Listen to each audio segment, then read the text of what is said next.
ओम गणेशाय नमः। नमस्कार, मैं अविनाश सिंह।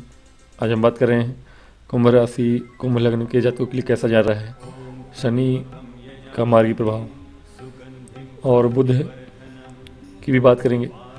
बुध आपके लिए पतित होकर वक्री अवस्था में भाग्य भाव में आ गए हैं, और ठीक है, इनका यहाँ आना भी ठीक है, और इनका आपके कार्य क्षेत्र में रह के वक्री होकर पतित होना अच्छा नहीं था, लेकिन अब यहाँ पतित होकर जब पहुँच गए हैं भाग्य भाव में, और पुनः एक हफ्ते के बाद यानी 23 नवंबर को आए हैं, 30 नवंबर को वापस से जब जाएंगे तो आपके वापस से कार्य क्षेत्र में चीज़ें अच्छी करके जाएंगे। इनकी भी बात करेंगे। शनि की बात करते हैं। शनि आपके लग्नेश हैं और आपके द्वादश भाव के स्वामी हैं। द्वादश भाव के स्वामी का धन भाव में बैठना दरिद्र योग होता है, लेकिन लग्न के स्वामी का धन भाव में बैठना अच्छा योग होता है, धनी योग होता है। तो कुल मिला के समयोग ही था आपके लिए चल रहा है अगले 2.5 वर्षों तक। हाँ, धन वृद्धि तो करेंगे ये। अब आपका कुछ काम अटक गया था, ज़मीन खरीदने और बेचने दोनों का ही काम अटक गया था। आप कोई भूमि खरीदना चाहते थे और एक भूमि बेचना चाहते थे। 12 घर के स्वामी धन भाव में है और चतुर्थ भाव को देख रहे हैं, तो 12वें घर व्यय का होता है, चतुर्थ भाव भूमि भवन वाहन सुख का होता है। तो ये भूमि आपकी कोई पैतृक संपत्ति थी, आपकी बेचना चाहते थे आप, तो बेचने के लिए ट्राई कर रहे थे, बात बनते बनते रह गई होगी, वो काम आपका हो जाएगा। कोई विदेश से जुड़ा हुआ कोई या दूर राज्य में हो सकता है कि कोई ऐसा हो जिनका आप ज़मीन खरीदना चाहते थे, वो खरीदते खरीदते बातें रह गई होंगी बीच में, अब वो आप परचेस कर पाएंगे। तो खरीदने और बेचने दोनों के ही योग अच्छे बनेंगे इनके मार्गी हो जाने से 28 नवंबर से। तो 28 नवंबर के बाद से आपके भूमि खरीदने के और बेचने दोनों के ही योग बन जाएंगे। विदेश से जुड़ा हुआ कोई क्लाइंट है आपका रियल इस्टेट वगैरह में, तो आपको मिलेगा, वहाँ से धन प्राप्ति होगी, क्योंकि धन भाव में बैठे हैं। धन भाव में मार्गी हो गए हैं तो धन का व्यय भी कम होगा, आपका जो होगा वो उचित होगा, क्योंकि शनि अपने आप में एक कंजूस ग्रह है, और कंजूस होते हैं ऐसे जातक जिनका द्वादश भाव का स्वामी धन भाव में बैठ जाए, और शनि जैसा या शनि स्वयं द्वादश भाव में बैठे तो व्यय कम ही कराते हैं। व्यय बढ़ाने वाले हो सकते हैं, लेकिन मैंने देखा है जैसे कि मकर लग्न है आपका, यहाँ भी 11 लिखा है, अपने ही भाव को देखेंगे अगर द्वादश से बैठ के शनि, तो व्यय कम ही कराते हैं। हाँ, ये अलग बात है कि जहाँ बैठते हैं वहाँ वृद्धि कराते हैं, लेकिन हर कंडीशन पे नहीं, बहुत सी कंडीशन होती है कुंडलियों में। फिलहाल ये धन भाव में आपके हैं, और कहीं ना कहीं आपके चतुर्थ भाव को, आपके लाभ भाव को और आपके अष्टम भाव को देखते हैं, यानी अचानक से लाभ हो सकता है आपका। किसका? भूमि प्रॉपर्टी की, वैसे भी प्रॉपर्टी दिलाते हैं शनि, तो और प्रॉपर्टी के कारक शुक्र हैं आपके फिलहाल तो ग्रह, और शुक्र भी आपके भाग्य भाव से निकल के कार्य क्षेत्र में आ गए। तो प्रॉपर्टी डीलर हैं आप, प्रॉपर्टी का काम करते हैं, या स्वयं के लिए प्रॉपर्टी बनाना चाहते हैं, या घर बनाना चाहते हैं, घर बनते बनते रुक गया था, घर का काम लगवाना है आपका, रिनोवेशन कराना है, ऐसा कुछ काम है, तो वो शनि आपका अब होने देंगे मार्गी अवस्था में आने के बाद। बुध भी कहीं ना कहीं आपके जब वापस से 30 नवंबर को मार्गी होंगे और फिर वापस कार्य क्षेत्र में आएंगे, तो ये 2 काम करेंगे। पहला तो जो नौकरी चली गई थी आपकी शनि के वक्री दृष्टि के कारण, और बुध चूँकि अष्टमें से और स्वयं वक्री होकर पतित हुए हैं, यानी कि अचानक से आपके जॉब जाने के योग बने थे, जॉब जिनकी चली गई थी उनके जॉब वापस से प्राप्ति हो जाएगी आपको जब बुध यहाँ पहुँचेंगे वापस। तो कहीं ना कहीं दिसंबर का महीना आप लोगों के लिए बहुत ही अच्छा आ रहा है, शनि के दृष्टिकोण से भी लाभ दिला रहे हैं शनि महाराज भी और बुध भी, दोनों ही ग्रह, तो वो अच्छा है। ये दोनों ही प्रभाव कुंभ लग्न और कुंभ राशि के जातकों के लिए उत्तम रहने वाला है। यहाँ तक कि बुध आपके भाग्य भाव में है, मार्गी जब हो जाएगी 30 नवंबर के बाद, चूँकि पंचमेश भी हैं, तो संतान प्राप्ति के योग भी बनेंगे, पुत्री प्राप्ति के योग बनने के योग ज़्यादा है। और अभी आपका कोई संतान होना है अभी 10 दिन के अंदर, तो कहीं ना कहीं पुत्री प्राप्ति के योग बनेंगे और ठीक रहेगा। लव लाइफ में समय अनुकूल है, बुध अभी तक अच्छा नहीं था, लेकिन अब 30 नवंबर के बाद से समय अच्छा होगा। कहीं ना कहीं भाग्य भाव में बैठे हैं पंचम भाव के स्वामी, तो लव लाइफ के लिए 30 नवंबर के बाद से अगर अप्रोच करते हैं आप तो समय अनुकूल हो जाएगा आपके लिए। और शिक्षा के क्षेत्र में भी समय अच्छा है। शिक्षा के क्षेत्र में समय ऑलरेडी अच्छा ही है आपका। गुरु वक्री अवश्य हैं, उच्च के हैं आपके षष्ठ भाव में। जैसे ही पतित होके वापस से जाएंगे, पतित ही होंगे वक्री अवस्था में, फिर वापस आएंगे पंचम में, तो कहीं ना कहीं आपका जहाँ बैठते हैं वो भाव थोड़ा सा उस योग्य रहता नहीं है जिस योग होना चाहिए उसे। हाँ, रोग ऋण शत्रु से आपको दूरी बना के रखना ये जायज़ है। गुरु आपके उनसे दूरी बना के रखे हुए हैं। इनके जाने के बाद से जॉब के क्षेत्र में आपकी तेज़ी आएगी। नौकरी के लिए ट्राई कर रहे विद्यार्थियों के लिए अच्छा समय रहेगा। और इनके रहते हुए भी बुरा नहीं है, आप ज्ञान के क्षेत्र में आगे बढ़ेंगे। ज्ञान से ज़्यादा सम्मान और वैभव के क्षेत्र में जहाँ भी अगर जाते हैं आप इंटरव्यू वगैरह देने के लिए, कार्य क्षेत्र में हो या कहीं भी, क्योंकि यहाँ से बैठ के आपके गुरु कर्म भाव को देख रहे हैं, तो कहीं ना कहीं जॉब के लिए जो बुरे सिचुएशन बनाए हुए थे बुध महाराज, उनको ये टेकल कर रहे थे। लेकिन स्वयं भी वक्री है, तो कुछ हो सकता है कि जॉब में प्रॉब्लम हुई हो आपको इनके वक्री दृष्टि के कारण। अब उच्च के हो के वक्री हैं और बुध अष्टमेश है, कहीं ना कहीं वहाँ बैठ के वक्री होकर पतित हुए हैं, तो ये थोड़ी सी डिफरेंसेस आते हैं जॉब में। लेकिन ये चीज़ें आपके लिए अब अच्छी हो रही हैं धीरे धीरे। गुरु भी यहाँ आ जाएंगे पंचम भाव में। लव लाइफ की दृष्टिकोण से अच्छा समय है। तो ओवरऑल देखें तो आपके लिए ये समय अच्छा है। वैवाहिक जीवन के लिए भी समय अच्छा है। अब कार्य क्षेत्र में अच्छा विवाह के योग भी बनेंगे आपके दिसंबर के बाद। हालांकि उस समय विवाह होता नहीं। सूर्य महाराज आपके अभी विवाह के योग बने हुए हैं। आप सूर्य धनु में आ जाएंगे 15 दिसंबर से, तो उसके पहले विवाह के योग हैं आपके।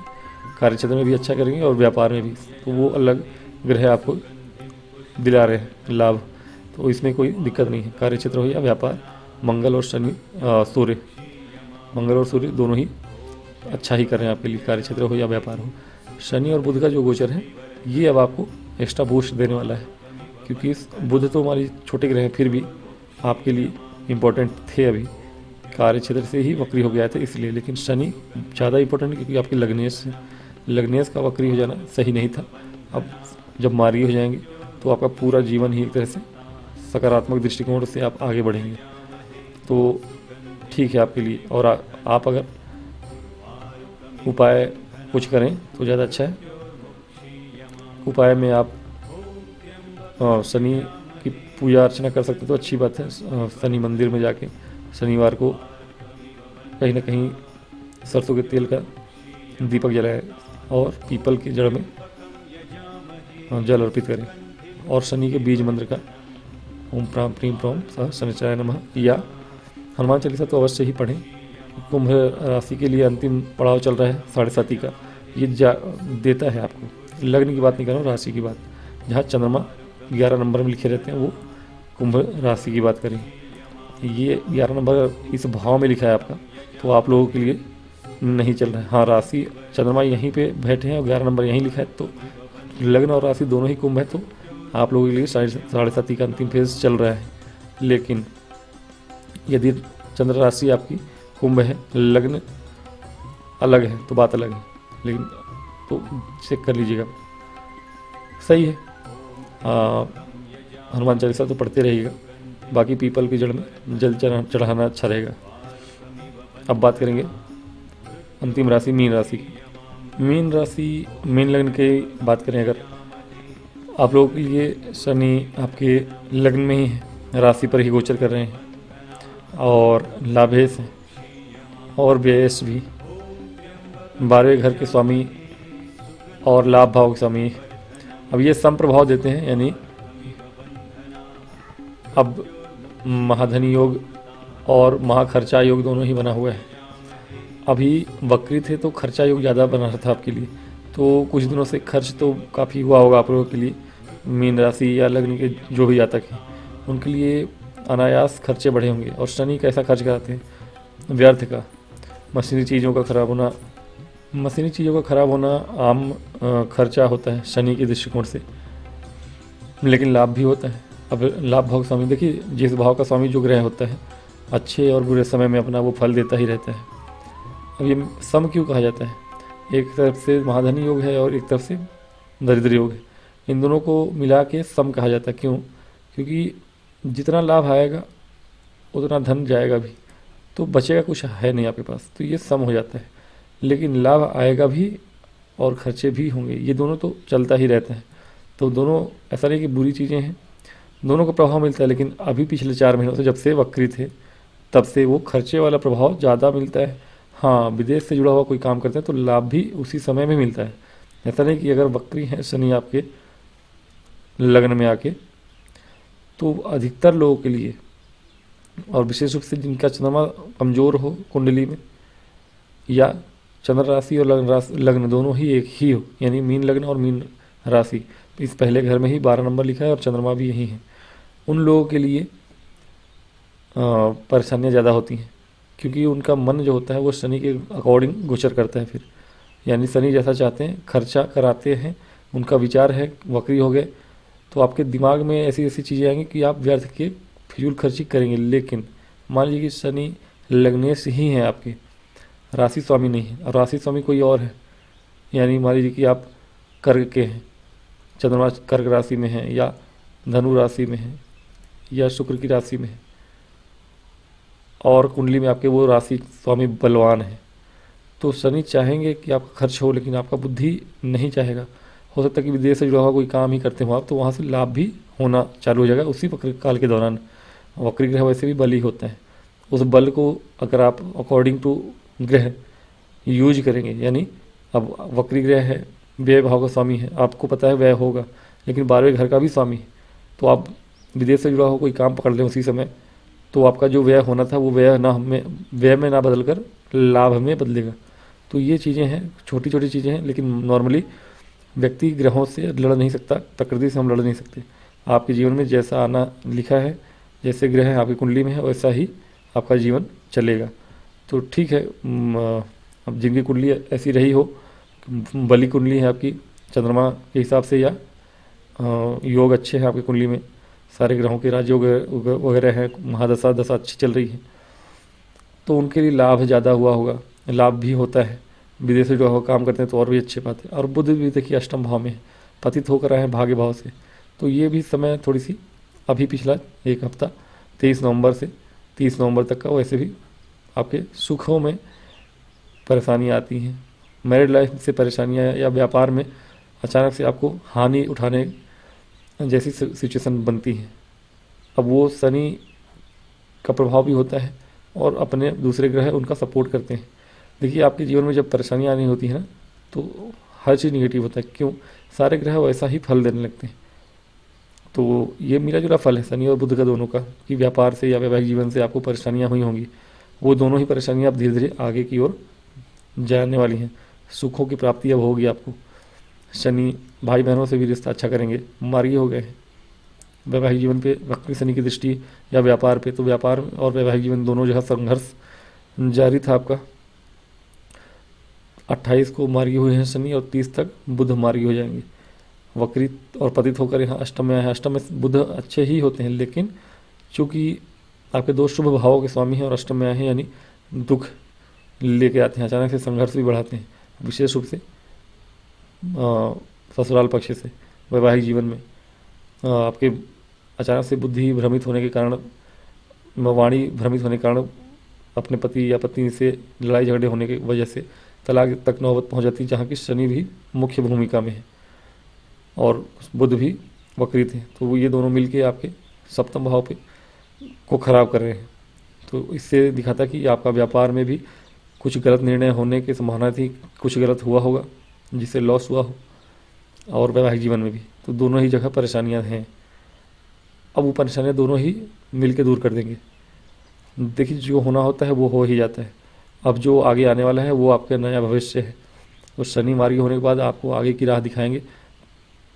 अगर कोई छूटने वाला था आपके लिए, तलाक जैसी सिचुएशन आई थी, तो वो ही आपके लिए सही होगा, इसलिए ऐसा हुआ।